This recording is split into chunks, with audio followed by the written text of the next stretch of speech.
Avgust oyining 2-yakshanbasi mamlakatimizda quruvchilar kuni sifatida nishonlanadi. Prezidentimizning soha xodimlariga yo'llagan bayram tabrigi esa ularni juda xursand qildi.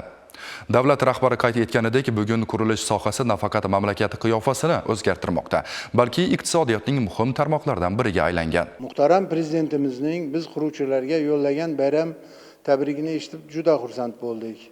Bizning qurilish tashkilotimiz ham chorak asrdan buyon faoliyat ko'rsatib, Xorazmning go'zal qiyofasini yanada chiroyli imoratlar bilan to'ldirishga hissa qo'shib kelmoqda. Tashkilotimizda 200 nafarga yaqin ishchi va mutaxassislar doimiy ish bilan ta'minlangan bo'lsa, yana yuzlab yurtdoshlarimiz mavsumiy ishlab oilasiga daromadlar olib kelmoqdalar. Quruvchilarning kasb bayrami munosabati bilan prezidentimiz yo'llagan bayram tabrigida bizga katta ishonch bildirilgan. Biz quruvchilar yurtboshimizning bu ishonchini oqlash uchun yanada sifatli, ko'rkam binolar barpo etish bilan o'z hissamizni qo'shamiz. Keyingi yillarda sohani tubdan isloh qilish, uni iqtisodiyotning driverlaridan biriga aylantirish, investitsiya muhitini yaxshilash, zamonaviy shaharlar va raqamli boshqaruv tamoyillarini keng joriy etish bo'yicha amalga oshirayotgan ulkan ishlarimiz ijobiy natijalar bermoqda.